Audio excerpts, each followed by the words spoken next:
نحمده ونصلي على رسوله الكريم اما بعد فاعوذ بالله من الشيطان الرجيم بسم الله الرحمن الرحيم وإذ قال موسى لقومه يا قوم لم تؤذونني وقد تعلمون أني رسول الله إليكم فلما زاغوا أزاغ الله قلوبهم والله لا يهدي القوم الفاسقين وَإِذْ قَالَ عِيسَى ابْنُ مَرْيَمَ يَا بَنِي إِسْرَائِيلَ إِنِّي رَسُولُ اللَّهِ إِلَيْكُمْ مُصَدِّقًا لِمَا بَيْنَ يَدَيَّ مِنَ التَّوْرَاةِ وَمُبَشِّرًا بِرَسُولٍ يَأْتِي مِنْ بَعْدِي اسْمُهُ أَحْمَدُ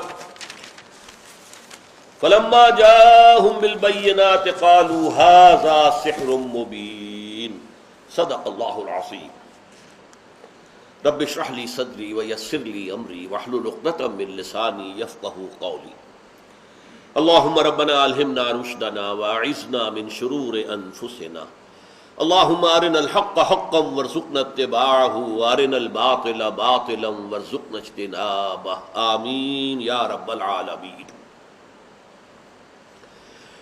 سورہ صف کی جو 4 آیات ہیں 5ویں سے 8ویں تک، یہ اس کا دوسرا حصہ ہے جس میں کہ بنی اسرائیل کی تاریخ کے 3 ادوار کا ذکر ہے۔ حضرت موسیٰ کے ساتھ انہوں نے کیا کیا یہ ہم پڑھ چکے ہیں، اور اس کے ضمن میں تورات میں ایک جو ہے بنی اسرائیل کو جو ڈانٹ پلائی گئی ہے وہ میں آپ کو سنا دینا چاہتا ہوں کہ اے اسرائیل، تو وہ چھنال عورت ہے جس نے پہلی شب میں اپنے شوہر سے بے وفائی کی، یعنی کسی عورت کا نکاح ہوا ہے کسی مرد سے اور پہلی ہی رات ابھی ہے اور اسی میں وہ اس کے ساتھ بے وفائی کر رہی ہے اور کسی سے زنا کر رہی ہے، تو وہ چھنال ہے۔ یہ الفاظ ہے تورات کے کہ حضرت موسیٰ علیہ السلام کے ذریعے سے تمہیں نجات ملی، جس میں آتا ہے قرآن مجید میں 1 سے زائد مرتبہ یسومونکم سوء العذاب یذبحون ابناءکم ویستحیون نساءکم وفی ذالکم بلاء من ربکم عظیم۔ تمہیں بدترین عذاب سے انہوں نے دوچار کیا ہوا تھا، تمہارے بیٹوں کو ذبح کر دیتے تھے اور بیٹیوں کو زندہ رکھتے تھے تاکہ ان کے کام آئیں، ان کے گھر میں کام کریں، ان کے ہم آمائیں بنیں یا وہ اپنے گھروں میں ڈال لیں انہیں۔ جیسے کہ وہ جو خاتون تھی جس کا کہ سورہ تحریم میں ذکر ہے، امرأۃ فرعون، وہ بھی اسرائیلی تھی اور فرعون نے اپنے گھر میں ڈالا ہوا تھا، نہایت نیک متقی جو اللہ سے دعا کرتی تھی، رب ابن لی عندک بیتا فی الجنۃ ونجنی من الفرعون وعملہ ونجنی من القوم الظالمین۔ اے اللہ میرے لیے تو ایک گھر اپنے پاس جنت میں بنا لے، مجھے اس فرعون سے اور اس کی قوم ظالمین سے نجات دے۔ محل میں رہ رہی ہے لیکن اس کے اوپر بیزاری کی کیفیت کیا ہے۔ اسی نے پھر حضرت موسیٰ علیہ السلام کو جب وہ دریا سے نکل کر سامنے بچے کی شکل میں آئے ہیں تو بچایا ہے، ورنہ قتل کرنے کے درپے تھا فرعون۔ قرۃ لی ولک، دیکھو بھئی اپنے شوہر سے کہا جس نے کہ گھر میں ڈالا ہوا تھا آپ نے، یہ میرے اور تمہارے لیے آنکھوں کی ٹھنڈک بنے گا، ہم اسے بیٹا بنا لیں گے، اولاد نہیں تھی کوئی۔ بہرحال اس اعتبار سے جس قوم کو حضرت موسیٰ کے ذریعے سے اللہ تعالیٰ نے بدترین عذاب سے نجات دی، اسی موسیٰ کے ساتھ ان کا طرز عمل یہ رہا، انہیں تنگ کرتے رہے، ان سے جھگڑتے رہے، لڑتے رہے، ان کے سر پر سوار ہو جاتے تھے، پلاؤ اب ہمیں پانی لے آئے ہو یہاں پر اس صحرا کے اندر، لاؤ پانی ہمارے لیے۔ اللہ تعالیٰ نے کر دیا کہ پانی بھی پیدا کر دیا، لیکن یہ ہے کہ ان کا جو ہے سرکشی اور تمرد، اس کی آخری مثال وہ جو ہم پڑھ چکے ہیں کہ فَذْهَبْ أَنْتَ وَرَبُّكَ فَقَاتِلَا إِنَّا هَاهُنَا قَاعِدُونَ، جاؤ غصہ تم اور تمہارا رب اور جنگ کرو، ہم تو یہی بیٹھے رہیں گے۔ اب دوسرا دور آ رہا ہے ان کا 1400 برس کے وقفے کے بعد، جبکہ حضرت عیسیٰ علیہ السلام ان کی طرف مبعوث ہوئے رسولاً الی بنی اسرائیل۔ اب ذرا یاد کرو کہ ان یہودیوں نے حضرت عیسیٰ کے ساتھ کیا سلوک کیا۔ وَإِذْ قَالَ عِيسَى ابْنُ مَرْيَمَ، اور جب کہ کہا تھا مریم کے بیٹے عیسیٰ نے، یا بنی اسرائیل، اے بنی اسرائیل، انی رسول اللہ الیکم، میں اللہ کا رسول بن کر آیا ہوں تمہاری طرف۔ اور حضرت عیسیٰ علیہ السلام کی بعثت کے جو 2 پہلو ہیں نہایت اہم، آپ گویا کہ ایک لنک ہے موسیٰ اور محمد کے درمیان صلی اللہ علیہ وسلم۔ موسیٰ اور محمد، ان کے درمیان عیسیٰ ہے۔ ان کا رول کیا تھا؟ مصدقا لما بین یدی من التوراہ، میں تصدیق کرتے ہوئے آیا ہوں اس کی جو میرے سامنے موجود ہے تورات میں سے. خاص طور پر شریعت موسوی کی انہوں نے پوری طریقے سے توثیق کی کہ تم پر شریعت موسوی لاگو رہے گی، میں کوئی نئی شریعت لے کر نہیں آیا ہوں. جئتکم بالحکمہ، میں حکمت لے کر آیا ہوں. شریعت کا جو باطنی، جو اس کا اندرونی اور باطنی جو عنصر ہے جس کو تم بھول گئے ہو، تم نے صرف شریعت کو بنا لیا ہے روکھے پھیکے قانونوں کا بس ایک مجموعہ، جس کے اندر کہیں گداس نہیں، کہیں قلب کے اندر نرمی نہیں. تمہارے دل سخت ہو چکے ہیں. ثم قست قلوبکم فہی کالحجارۃ واشد قسوۃ. اللہ کی خشیت نہیں ہے تمہارے دلوں کے اندر، اللہ کا خوف نہیں ہے تمہارے اندر، آپس کی محبت نہیں ہے تمہارے اندر، بس قانون، ایک لیگل انداز، بس قانون کے اوپر ہم نے عمل کرنا ہے. یہ جو تمہاری شکل ہو گئی ہے، تو دین کی اصل حقیقت تو باطنی کیفیات ہے. اللہ سے محبت ہو، اللہ پر توکل ہو، اللہ کے ساتھ جو ہے وفاداری کا رشتہ ہو، خلوص اور اخلاص کا تعلق ہو. حضرت موسیٰ علیہ السلام کا پہلو، حضرت عیسیٰ کی بعثت کا پہلو یہ مصدقا لما بین یدی من التورات، میرے سامنے جو تورات موجود ہے جو موسیٰ کو دی گئی تھی 1400 سال قبل، میں اس کی تصدیق کرتے ہوئے آیا ہوں. اب اس کے دونوں معنی ہیں. میں تصدیق کرتا ہوں کہ یہ اللہ کی کتاب تھی، اللہ کی کتاب ہے جو موسیٰ کو دی گئی تھی. نمبر یہ، میں خود اس کا مصداق بن کر آیا. اس میں جس کی تمہیں بار بار جو ہے خبر دی تھی سابقہ انبیاء نے کہ ایک مسیح آئے گا جو نجات دہندہ ہوگا، میں وہی نجات دہندہ ہوں. گویا کہ جو بشارت تھی تورات کے اندر ایک مسیح کی، وہ مسیح میں اس کو، وہ بشارت میرے ذریعے سے اب صادق ہو گئی، سچی ہو گئی، اس کی حقیقت بن کر میں آ گیا. یہ دونوں معنی اس کے ہیں کہ ورنہ وہ ابھی بشارت جو ہے وہ تو ابھی تشنہ تھی، ابھی وہ فلفل نہیں ہوئی، اس کا مصداق ظاہر نہیں ہوا. نہیں، میں مصداق ہوں اس کا، اس بشارت کا. مسیح کی جو بشارت دی گئی تھی میں اس کا مصداق بن کر آیا. دونوں معنی ہیں کہ میں تورات کی تصدیق کرتا ہوں، تورات کی تعلیمات کی تصدیق کرتا ہوں، تورات میں جو شریعت اللہ نے تمہیں دی تھی اس کی تصدیق کرتا ہوں، اور یہ کہ خود جو بشارت مسیح کی تھی تورات کے اندر، میں اس کا مصداق بن کر آیا ہوں کہ وہ مجھ پر صحیح طور پر چشمہ ہو رہی ہے. ورنہ گویا کہ ابھی تک وہ پروفیسی جو ہے وہ انفلفلڈ تھی. اور یہ نوٹ کر لیجئے، چونکہ یہودیوں نے حضرت مسیح کو نہیں مانا، لہذا وہ پروفیسی ان کی ابھی تک انفلفلڈ ہے. The situation is vacant. وہ سمجھتے ہیں کہ ابھی ہمارا مسیح آنا ہے، وہ انتظار میں ہے. مسایہ، اس کو مسایہ کہتے ہیں. مسایہ آئے گا، اور وہ مسایہ جو ہے اب جو آئے گا وہ جھوٹا دجال ہوگا جو مسیح ہونے کا دعویٰ کرے گا. اصل مسیح آ کر پھر اسے قتل کریں گے. الدجال، المسیح الدجال. اور المسیح جو حقیقی تھے، جو آ گئے تھے، جنہیں مانا نہیں، وہ ہے کہ جو در حقیقت آ کر اس مسیح دجال کو، جو یہودیوں کا لیڈر ہوگا، جبکہ آخری زمانے میں، اور دو مانا وہ دور نہیں ہے، آخری کے لفظ سے یہ نہ سمجھے کہ کوئی 200-400 سال دور ابھی ہے، بہت قریب آ چکے ہیں وہ واقعات قرب قیامت کے. اس میں جو جنگ ہوگی آخری، جس میں یہودی ایک طرف ہوں گے اور مسلمان دوسری طرف، تو اس کے اندر جو قیادت فرمائیں گے مسلمانوں کی وہ حضرت عیسیٰ ہوں گے، اور یہودیوں کا قائد وہ جھوٹا مسیح ہوگا، المسیح الدجال، اور اسے حضرت مسیح قتل کریں گے.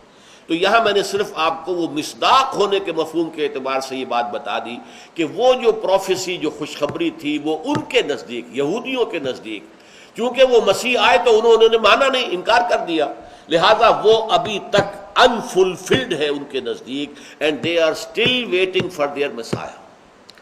حضرت مسیح کی دوسری حیثیت کیا تھی؟ وَمُبَشِّرًا بِرَسُولٍ يَأْتِي مِن بَعْدِي اسْمُهُ احمد. اور میں بشارت دینے کے لیے آیا ہوں، بشارت دیتے ہوئے آیا ہوں ایک رسول کی جو میرے بعد آئیں گے، جن کا نام احمد ہوگا، احمد مجتبیٰ صلی اللہ علیہ وسلم. یہ گویا کہ لنک ہے. صاحب شریعت نبی، صاحب شریعت رسول موسیٰ تھے، عیسیٰ نہیں ہے. عیسیٰ کوئی نئی شریعت لے کر نہیں آئے. عیسیٰ نے شریعت موسوی ہی کی توثیق کی. موجودہ اناجیل میں بھی یہ الفاظ موجود ہیں، don't think I have come to destroy law. وہ جو موزائک لا ہے، موسیٰ کا قانون، شریعت موسوی، وہ ختم کرنے نہیں آیا میں اس کی توثیق کرنے کے لیے آیا. مصدقا لما بین یدی من التوراۃ. اور ہاں، میری بعثت کا دوسرا پہلو کیا ہے؟ میں بشارت دینے کے لیے آیا ہوں کہ ایک رسول میرے بعد آئیں گے جن کا نام نامی اس میں گرامی ہوگا احمد مجتبی صلی اللہ علیہ وسلم۔ یہ ہے حضرت مسیح علیہ السلام کی بعثت کا دوسرا پہلو۔ اس کے ضمن میں ذرا آج میں آپ کو بتانا چاہتا ہوں کہ بدقسمتی سے ان ساری بشارتوں کو انجیل سے کھرید کر ختم کرنے کی کوشش کی گئی۔ ایک باقی رہ گئی کسی طریقے سے، لیکن اس ایک کے اندر جو لفظ ہے اس کو اتنی بار پھرایا ہے، تصریف کہتے ہیں پھرانے کو، تحریف اور تصریف۔ تحریف یہ کہ عبارت کے اندر سے کوئی چیز آگے یا پیچھے کر دی جائے، کوئی یہاں تھی اس کو وہاں کر دیا جائے، کوئی وہاں کی شے تھی اس کے بیچ میں لے آیا جائے، یہ تحریف ہے۔ اور تصریف یہ ہے کہ کسی لفظ کو، جیسے علم صرف ہے، ضرب ضربا ضربو ضربت ضربتا ضربنا، اب یہ کیا، یہ تصریف ہے، اس ضرب سے تصریف ہو رہی ہے، مختلف صیغوں میں آئے گا تو کیا شکل بنے گی۔ تو ایک ہی لفظ کو گھمانا پھرانا، اس کے معنی بدلنے کی کوشش کرنا۔ حضرت عیسیٰ علیہ السلام جو ہے، انہوں نے جو بشارتیں دی تھی حضور کی، اب آپ نوٹ کر لیجئے، یہ چیزیں اکثر لوگوں کے علم میں نہیں ہے۔ انجیلیں 100 سے زائد ہیں۔ انجیل کسے کہتے ہیں؟ انجیل آسمانی کتاب نہیں ہے۔ انجیل حضرت مسیح علیہ السلام کے مباعث، حضرت مسیح پر جو وحی نازل ہوئی، حضرت مسیح کی لائف سیرت، ان تینوں کے مجموعے کا نام ہے۔ اب ایک سیرت یا ایک مجموعہ مرتب کیا متی نے، وہ انجیل متی کہلاتی ہے۔ Gospel of the Lord according to Saint Matthew. ایک اور دوسرے ہیں یوحنا، جان، وہ بھی ان کے حواری تھے، انہوں نے لکھا ہے، اپنے طور پر لکھا ہے، وہ انجیل کہلاتی ہے، انجیل جان کی انجیل، gospel of the Lord according to Saint John. ایک لیوک کی ہے جسے لوکا کہتے ہیں اردو میں، ایک مرقس جسے اردو میں کہتے ہیں مارک ہے انگریزی میں۔ تو یہ 4 انجیلیں ہیں جنہیں یہ کینونیکل کہتے ہیں۔ کینونیکل، یہ لفظ نوٹ کر لیجئے، قانونی، کینونیکل یعنی قانونی۔ ان 4 انجیلوں کو یہ مستند مانتے ہیں۔ 100 سے زائد انجیلیں اور بھی ہیں، انہیں کہتے ہیں اپوکریفل۔ یہ جو ہے صحیح نہیں ہے، مستند نہیں ہے، ان کو ہم تسلیم نہیں کرتے۔ ہے موجود 104 سے زیادہ جو ہے انجیلیں ہیں، ہر شخص نے اپنی انجیل لکھ دی ہے، جس میں کہ یقیناً حضرت عیسیٰ علیہ السلام پر جو وحی نازل ہوئی وہ بھی شامل ہے، حضرت عیسیٰ کے جو اپنے مواعظ تھے وہ بھی شامل ہیں، حضرت عیسیٰ کے حالات زندگی وہ بھی شامل ہیں، کیسے ان کو سولی دی گئی ان کے خیال میں وہ بھی شامل ہے۔ اب ظاہر بات ہے کہ وہ سولی دینے کے بعد کے واقعات وہ کیسے جو ہے حضرت عیسیٰ کا کلام ہو سکتے ہیں، لیکن یہ کہ وہ بھی شامل ہے۔ اس لیے کہ ہمارے ہاں تو یہ ہوا اللہ کے فضل سے، قرآن علیحدہ محفوظ کر لیا گیا، حدیث نبوی علیحدہ جمع کر لی گئی، سیرت کی کتابیں علیحدہ آ گئی، تو 3 چیزیں علیحدہ ہیں، ان میں کوئی گڑبڑ نہیں۔ یہ آخری دین تھا اور اس میں ظاہر بات ہے کوئی اشتباہ جو ہے وہ نہیں ہونا چاہیے، ابد الآباد تک اس کو صحیح قائم رہنا ہے۔ تو یہ تو اللہ کا کلام ہے، یہ علیحدہ محفوظ ہو گیا۔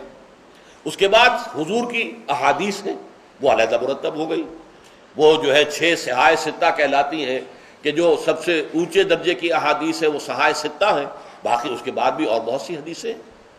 اس اعتبار سے وہ حدیثوں کے مجموعے ہیں۔ پھر سیرت کی کتابیں، سیرت ابن اسحاق، سیرت ابن ہشام، یہ سیرت کی کتابیں ہیں۔ لیکن ان تینوں کو اگر گڑبڑ کر دیتے، اگر حضرت ابو بکر لکھتے اور سارے واقعات حضور کے بچپن کے بھی لے آتے، اس میں اپنی دوستی کا دور جو تھا حضور پر وحی آنے سے پہلے کا وہ بھی اس میں لکھ دیتے، اور پھر جب وحی آئی ہے تو وہ بھی شامل کر دیتے، حضور کے اقوال، حضور کے احکام اور وضاحتیں وہ بھی شامل کر دیتے، تو وہ کیا بن جاتا؟ وہ ہے آج کی انجیل، اور انجیلیں ہیں 104 سے زائد۔ اور یہ لطیفہ بھی سن لیجئے، یہ نیکیا کی جو ان کی مجلس ہوئی تھی سن 300 کے آس پاس، یہ طے کرنے کے لیے کہ کون سی انجیلیں جو ہیں وہ صحیح ہیں، مستند ہیں، کیا کریں۔ رات کے وقت انہوں نے ساری انجیلیں ایک میز کے اوپر جمع کر دی اور دعا مانگی، اے رب ان میں سے جو حقیقی ہیں، سچی ہیں، مستند ہیں، وہ تو اس میز پر باقی رہ جائیں، باقی جو ہے وہ رات کو تو اس میز پر سے گرا دے۔ یہ کہا اور دروازہ بند کیا اور چلے گئے۔ صبح آئے تو 4 انجیلیں اوپر تھی، باقی سب نیچے تھی۔ کہنے والے کہتے ہیں تنزن کے شاید چوہوں کی دوڑ لگی ہو کوئی، جن چوہوں نے وہ 4 تو نے دی، باقی سب گرا دی، اللہ جانے کیا ہوا ہے۔ خیر یہ بھی ہو سکتا ہے کہ اللہ تعالیٰ ہی کی طرف سے ہوا۔ بہرحال اس بنیاد پر ان کے ہاں یہ دو لفظ ہیں جن کو آپ کو جان لینا چاہیے۔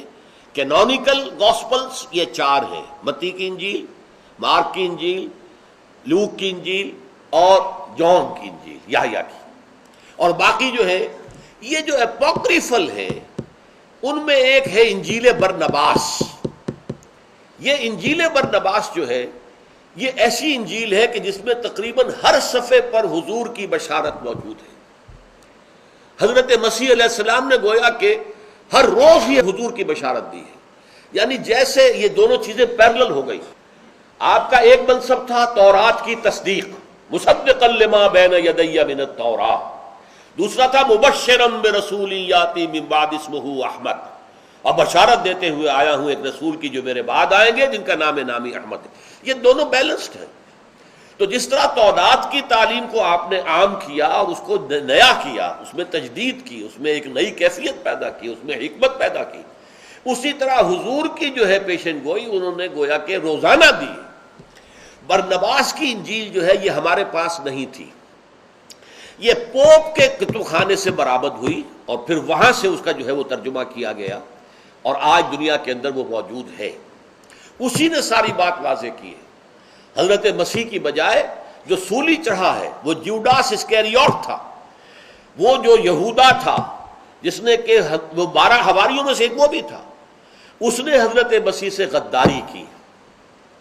حضرت مسیح نے کہہ دیا تھا شام ہی کو آخری کھانا جب کھایا گیا، last supper, one of you will be betraying me tonight, آج کی رات تم میں سے ایک میرے ساتھ بے وفائی کرے گا، مجھے بٹرے کرے گا۔ اور وہی ہوا۔ حضرت مسیح علیہ السلام اپنے 12 حواریوں کو باہر چھوڑ کر باغ کے اندر چھپے ہوئے تھے، اور باغ میں جیسے کہ ہوتا ہے کوئی ایک کوٹھڑی سی تھی کہ جس میں کوئی کھرپے ارپے کوئی کسی وسی رکھ دی جاتی ہے، تو وہاں پر آپ اندر چلے گئے اور اللہ تعالیٰ کی عبادت میں مشغول ہو گئے۔ یہ چپکے سے اٹھا ہے جوڈاس اسکیریوٹ اور باہر نکل گیا اور جا کر پھر وہ سپاہیوں کو لے کر آیا کہ میں بتاتا ہوں تمہیں کہ کہاں ہے اس وقت عیسیٰ، جیسس، اور دیکھنا میں جس سے کہوں اے ہمارے آقا بس پکڑ لینا اس کو۔ رومی سپاہی نہیں جانتے تھے حضرت عیسیٰ کو، کیونکہ حکومت رومیوں کی تھی۔ حضرت عیسیٰ کو یہودی جانتے تھے، رومی سپاہی ان کو پہچانتے نہیں تھے۔ تو انہوں نے کہا میں جس سے کہوں اے ہمارے استاد، ہے ہمارے آقا، بس پکڑ لینا، وہی ہوگا جیسس۔ وہ آیا تو پہلے اندر خود داخل ہوا، جیسے ہی کمرے میں داخل ہوا جہاں حضرت مسیح تھے، چھت پھٹی، 4 فرشتے اترے اور حضرت مسیح کو اٹھا کے لے گئے، اور اس کی شکل حضرت مسیح کی شکل بنا دی گئی۔ اسے نہیں معلوم کہ میرا حلیہ بگڑ گیا۔ اب آپ بتائیے میری صورت اگر بدل جائے تو جب تک میں شیشہ نہ دیکھوں مجھے کیا پتا ہوگا کہ میری شکل آج بدل گئی؟ اسے پتا نہیں چلا کہ اس کے فیچرز بدل دیے گئے، حضرت مسیح کی شکل بنا دی گئی۔ اب وہ گھبرا کر جب اس نے دیکھا یہ حضرت مسیح کو تو یہ لے گئے فرشتے، گھبرا کر باہر نکلا تو باقی جو تھے حواری 11 وہ اٹھ گئے، اور انہوں نے کہا ہے ہمارے استاد کیا معاملہ ہے، ہمارے آقا کیا معاملہ، اسی وقت داخل ہو گئے۔ وہ جو وہ رومی سپاہی تھے انہوں نے اسی کو پکڑ لیا۔ وہ ہے جو سولی دیا گیا ہے، یہ ہے انجیل برنباس۔ دیکھیے قرآن مجید میں سورہ نساء، سورہ مائدہ بار بار آیا ہے، نہ انہوں نے قتل کیا نہ انہوں نے صلیب دی، لیکن قرآن میں یہ نہیں بتایا ہمیں کہ کیا ہوا، کون صلیب دیا گیا، صلیب کا واقعہ ہوا کہ نہیں ہوا۔ اس اعتبار سے یہ بات بہت اہم ہے، حدیث میں بھی نہیں ہے، نہ حضور سے پوچھا۔ صحابہ کرام کا اصل میں یہ انداز نہیں تھا کہ خام خواہ علمی اور معلوماتی سوال کرتے چلے جائیں۔ ان کا انداز یہ تھا کہ جو کچھ کرنے کو کہا جا رہا کرو، بس اللہ اللہ خیر صلی اللہ۔ علم اتنا کافی ہے جو عمل کے لیے کافی ہو، باقی یہ کھود کرید کرنا تو صحابہ نے بھی نہیں پوچھا کہ پھر یہ سولی کون چڑھا تھا کہ نہیں چڑھا تھا، یہ سارا جھوٹ ہی ہے، کل کا کل کوڑ ہے، سولی کا واقعہ ہوا ہی نہیں، یا ہوا تھا تو پھر کون چڑھا۔ لیکن یہ کہ واقعہ تو یہ ہوا ہے، پوری دنیا کے اندر تسلیم شدہ ہے۔ ہوا کون؟ وہ جوڈاس اسکاریوٹ تھا، حضرت مسیح نہیں تھی۔ تو اس برنباس کی انجیل جو ہے آج اس نے یہ راز کھول دیا ہے کہ ہر صفحے پر آپ دیکھیں گے کہ حضور کا نام لے کر، اور یہ ایونجیلیم برنابے اس کا نام ہے، برنباس کی انجیل۔ اور کراچی میں ایک ادارہ ہے وہ باوانی ٹرسٹ، وہ اس کو شائع بھی کرتے ہیں، انگریزی ٹیکسٹ بھی اور اردو ترجمہ بھی۔ اب مجھے معلوم نہیں آج کل ان کے ہاں اویلیبل ہے یا نہیں ہے، لیکن اگر کوئی حضرات چاہے تو حاصل کر سکتے ہیں۔ تو اس میں تو بشارتیں بے پناہ ہیں حضور کی صلی اللہ علیہ وسلم. اور یہ بھی نوٹ کر لیجئے انجیل کے لفظی معنی جو ہے عبرانی میں وہ بشارت کے ہیں. بشارت. حضرت مسیح در حقیقت حضور کی بشارت دینے کے لیے آئے تھے کہ میرے بعد ایک رسول آنے والا ہے اور وہ تمہیں سب کچھ بتائے گا جو میں ابھی تمہیں نہیں بتا سکتا، اس لیے کہ تم اس کا تحمل نہیں کر سکو. تو یہ اب دیکھیے اس میں نوٹ کیجئے انجیل برنباس کو تو انہوں نے کہہ دیا ہم مانتے ہی نہیں. یہ در حقیقت 496 عیسوی میں جو پوپ تھا سلیسیس، اس نے اسے قرار دے دیا کہ یہ تو برنباس جو ہے یہ مرتد تھا، یہ ایسا تھا ویسا تھا، اور اس کی جو ہے گاسپل وہ صحیح نہیں ہے. لیکن یہ کہ بہرحال مسلمانوں کو بھی معلوم نہیں تھا، کسی تفسیر میں آج تک کسی نے نہیں بتایا کہ کون سوری چڑھایا گیا. یہ تو اس دور کے اندر حقیقت واضح ہوئی ہے، جبکہ انجیل برنباس جو برآمد ہوئی ہے پوپ کے کتب خانے سے، پوپ کی لائبریری سے، کہیں اور سے نہیں. بہرحال اس کے بعد اب نوٹ کیجئے کہ جو بھی انجیل اس وقت دنیا میں ہے، ایک بشارت ایسی ہے کہ جس کو وہ وہاں سے نکال نہیں پائے، اور وہ یہ ہے کہ حضرت مسیح علیہ السلام نے فرمایا تھا کہ دیکھو مجھے تم سے ابھی اور بھی بہت سی باتیں کہنی تھی، لیکن تم ان کا تحمل نہیں کر سکو گے، اس لیے کہ وہ جو آئے گا میرے بعد آنے والا وہ تمہیں سب کچھ بتائے گا. جو فارکلیت آئے گا، پیراکلیٹ کا لفظ ہے موجودہ جو بائبل ہے، پیراکلیٹ PARACLETE، جس کا پھر اردو میں ترجمہ کیا اس کو فارکلیت لکھتے ہیں. فارکلیت، جب وہ فارکلیت آئے گا تو تمہیں سب کچھ بتائے گا. ابھی وہ میں نہیں اور پھر یہ الفاظ بھی آتے ہیں یوحنا کی جو انجیل ہے اس میں کہ اب میرے لیے جانا ضروری ہے اپنے رب کے پاس، کیونکہ میں نہیں جاؤں گا تو وہ سچائی کی روح جو ہے وہ نہیں بھیجی جائے گی. میں جاؤں گا تو وہ آئیں گے صلی اللہ علیہ وسلم، وہ سچائی کی روح. تو یہ مختلف الفاظ ہیں کہ جو اس وقت کی انجیلوں میں بھی موجود ہیں. لیکن ایک اور لفظ ہے من حملنا، یہ سریانی زبان کا لفظ ہے. اس لیے کہ نوٹ کیجئے کہ جب حضرت مسیح تھے فلسطین میں، حضرت فلسطینی میں تھے نا، وہیں پیدا ہوئے ہیں، بیت الحم آج بھی ان کا وہ جو چرچ آف نیٹیوٹی آج کل جو ہے وہ بہت زیادہ خبروں کے اندر، جبکہ یہ ہو رہا تھا محاصرہ تو چرچ آف نیٹیوٹی میں فلسطینیوں نے جا کے پناہ لے لی تھی. وہ جگہ ہے، مولد ہے، وہاں ولادت ہوئی تھی. پھر یروشلم میں ان کے کہنے کے مطابق ان کو سولی چڑھائی گئی تو فلسطین میں تھے. فلسطین میں اس وقت دو زبانیں تھیں کہ جو رائج تھیں. ایک علماء کی زبان تھی، وہ ہبرو تھی، عبرانی، اور ایک عوام کی زبان تھی، وہ سریانی کہلاتی ہے، سیریک لینگویج یا ارامائک لینگویج. یہ جو لینگویج تھی جو عام لوگ بولتے تھے، اس زبان میں ایک لفظ ہے من حملنا، وہ کہ جس کی نہایت حمد کی جائے، نہایت تعریف کی جائے. یہ لفظ اس کے اندر موجود ہے جو انجیل ہے ارامائک، اس کے اندر یہ لفظ موجود ہے. اور اس میں دی پریزڈ ون، وہ کہ جس کی تعریف کی گئی ہو. تو حضور کے دونوں نام، زمینی نام محمد اور آسمانی نام احمد، ان دونوں کا مفہوم یہی ہے. احمد افعل التفضیل ہے، سب سے زیادہ حمد کیا گیا، جس کی سب سے زیادہ حمد کی گئی. محمد جس کی بہت حمد کی گئی، باب تفعیل سے، اور وہ ہے افعل التفضیل، صیغہ افعل التفضیل کا. احمد اکبر، اصغر، اعلم، یہ ہے احمد. اور مفعول ہے تحمید سے محمد، جن کی انتہائی تعریف کی جائے. اب دیکھیے نوٹ کیجئے، اس کے لیے میں بتا رہا ہوں آپ کو تصریف. یہ لفظ جو تھا اوریجنل، جو یونانی نسخے آج بھی موجود ہیں دنیا میں کہیں کہیں انجیل کے، اس لیے کہ عبرانی کی انجیل کا قدیم نسخہ کوئی موجود نہیں، آرامائک یا سریانی زبان کا کوئی نسخہ موجود نہیں. قدیم ترین نسخے جو بائبل کے ہیں وہ یونانی ہیں، گریک. یونانی میں لفظ تھا پیریکلوٹوس، PERICLUTOS، اور اس کے معنی ہے دی فیمس ون، دی ریناؤنڈ ون، دی پریزڈ ون. یہ ہے اصل لفظ کے جو تھا اس میں، جو کہ گریک بائبل کے اندر موجود ہے. لیکن اس کے بعد سن 1611 میں برطانیہ کا بادشاہ تھا جیمز، تو جیمز ورشن کہلاتا ہے. اب اگر آپ تازہ کوئی بائبل کہیں سے لیں گے، انجیل لیں گے، تو لکھا ہوگا جیمز ورشن. اس جیمز بادشاہ نے پھر انجیل کے اوپر نظر ثانی کروائی، ایک باڈی بنائی، اور اس کے اندر کچھ تھوڑا بہت رد و بدل کیا. اس کے بہت بڑے عالم جو تھے اس دور میں ہمارے ہاں، ابھی وہ بیمار ہے بیچارے بہت شدید، احمد دیدات، انہوں نے پوری ریسرچ کی، انجیل کے قدیم ترین نسخے نکالے پھر ان کو کمپیئر کیا ہے، پھر بعد والے نسخوں کو دیکھا، کب کیا تبدیلی ہوئی، پھر کب کیا تبدیلی ہوئی، پھر کیا وہ سارا کا سارا ریکارڈ پر پیش کر دیتے۔ کوئی عیسائی ان کے ساتھ مناظرہ کرنے کی پوزیشن میں نہیں ہے، اس لیے کہ وہ تو گویا کہ دائی ہے، جو بچے کو جو ولادت جس کے ہاتھوں ہوئی ہے، تو کیا وہ دائی نہ جانتی ہوگی بچے کو؟ لہذا انہوں نے ساری اناجیل کا مطالعہ کیا ہے، اور جو کچھ تحریفیں بعد میں ہوئی ہیں، رفتہ رفتہ تبدیلیاں ہوئی، خاص اس لفظ میں کیا ہوا ہے، جب 1611 کے اندر کنگ جیمز ورشن جو ہے وہ اشاعہ کیا ہے، تو اس میں اس کو بنا دیا گیا پیراکلیٹوس، جس کے معنی ہے ایڈوکیٹ، شفیع، شفاعت کرنے والا۔